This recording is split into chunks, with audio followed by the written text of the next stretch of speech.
Welcome once again to my channel. My name is Lillian Uja and I'm a new immigrant here in Canada, Alberta precisely. And today I'm coming back with the second series of my video. Today I'm going to be sharing on all the documents I submitted that aided the success of my work permit application visa to Canada. So if this is something you want to, you get interested in, just stick around and you'll get all the tea.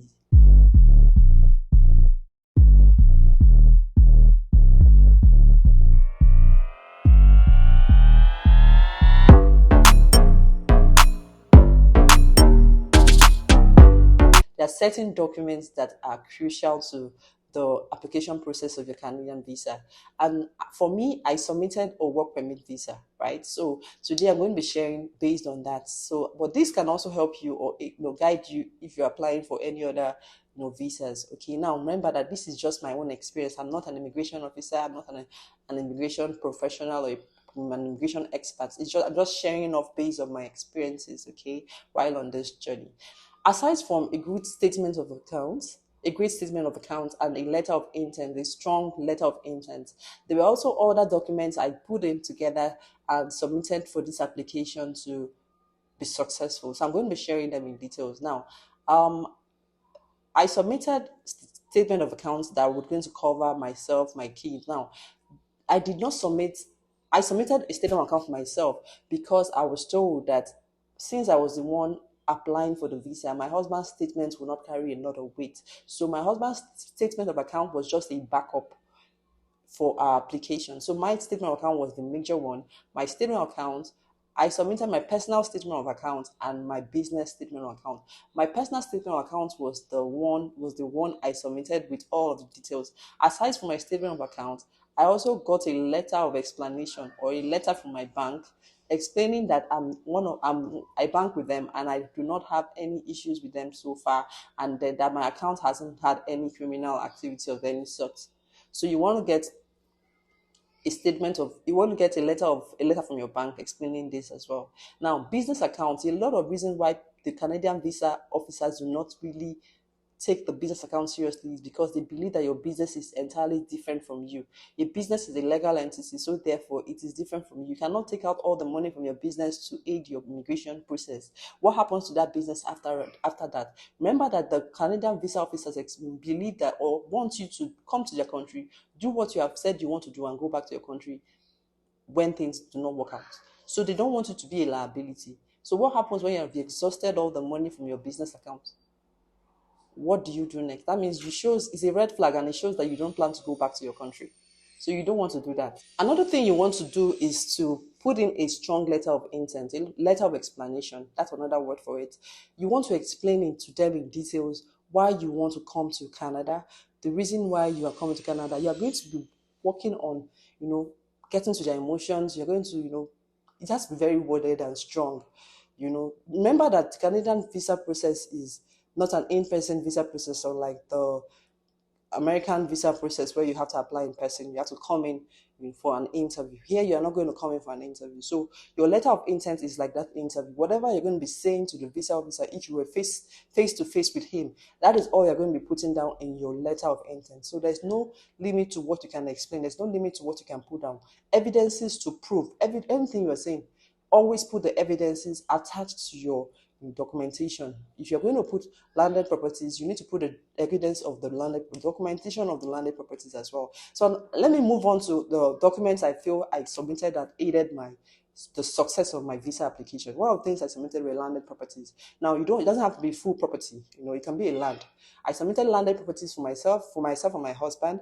We have a couple of them. I submitted the papers, the pictures, a lot of anything you think, nothing is too much that can aid the application process. I submitted that. Second thing I submitted, now I'm going to be looking at my paper. I have something here, and the reason is because I do not want to skip anything. So I wrote them down so that I don't skip out anything. The next thing I submitted was my card papers. Now, at that point, a month to that time, I had just renewed my car papers. So I submitted the documentation on my papers. Now they know that would make them feel like you cannot be renewing documents of assets when you want to run away to another country. You can't be doing that and you're applying for a visa.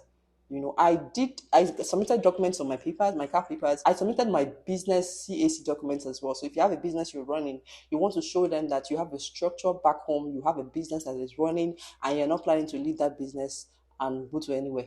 You get. So this next thing I submitted were business assets. There's some assets I bought at that time, and I felt okay, this would make them know that this person has a solid structure back home and will not want to leave all of these things around the way. So I bought some assets at that point or at that time.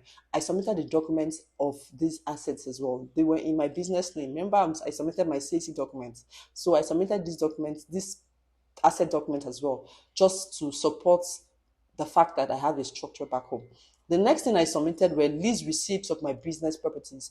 If you have a business you run, maybe you pay rent or you pay lease, whatever it is, or you even own it, whatever it is, submit documents to that effect. So I submitted lease.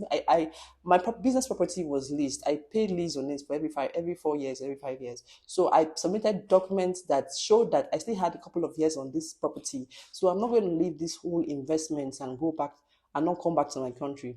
The next thing I submitted were statement of accounts. I've said that already. You want to be sure that your statement of account, the proof of fund in your account, can cover yourself and any other family member that you are putting in with the application.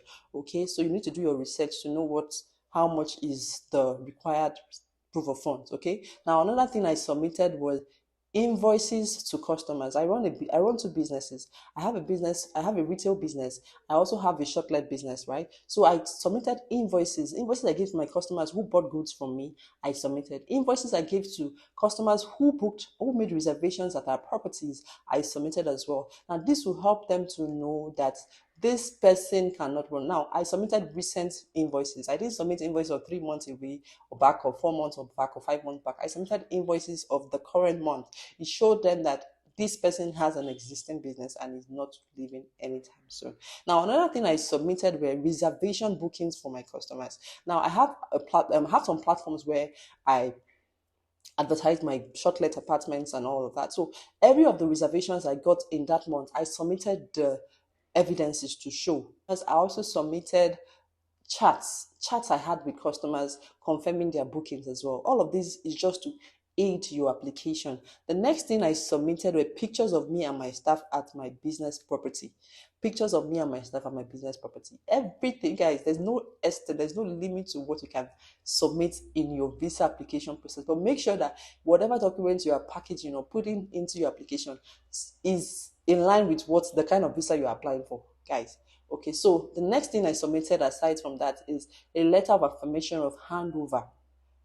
Remember, I was telling them I was going to join my husband, right, for a number of years, and I'll be back to my country, even though we know what's up. Okay, so I submitted a letter of affirmation of handover. I got a staff of mine to write that he was going to be taking over my responsibilities while I'm away, and he stated some of the responsibilities that he was going to be doing in my stead, and then the mode of escalation as well. Just something to show that there's a process and nothing is going to be. Not my business is not going to suffer while I'm away, and he signed and I submitted that as well. Now, another thing I submitted was a letter from a volunteer organization.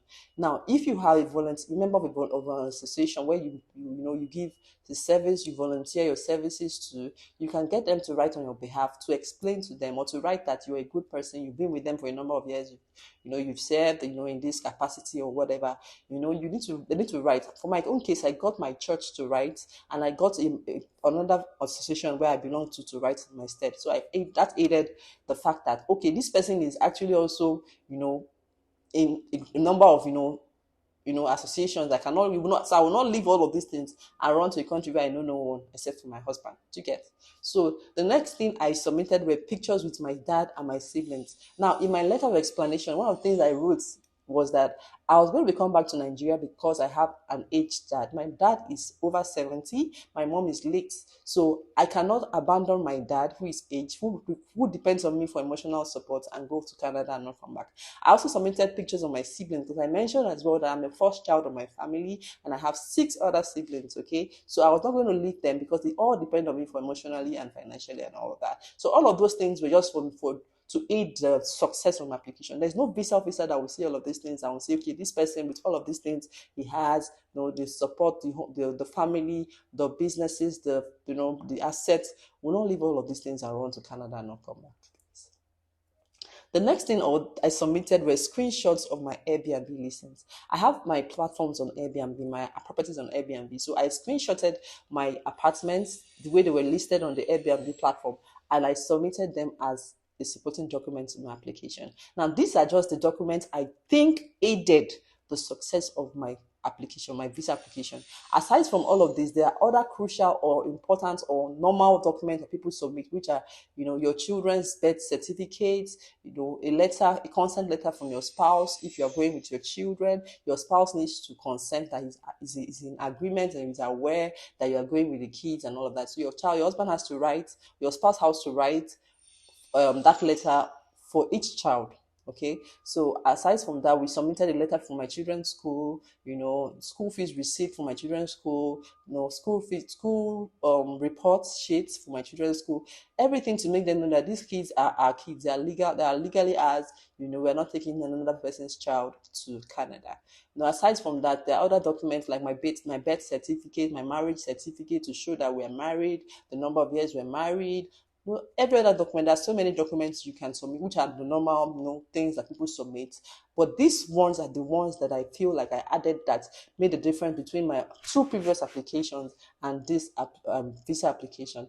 Thank you, guys. I just hope that this would, aid you, help you do your research. This is my own experience. You can do your research, and if there are anything you notice or you find out, you know, update it and submit your application. I hope this helps one or two people out there who are in this process or who are planning to do this anytime soon. Thank you again for watching my videos. If you enjoyed this video, please subscribe to my channel and help this growing family. I would appreciate it so much. I have a lot of sweet, interesting content that I'm planning to bring up very soon. Guys, thank you so much once again.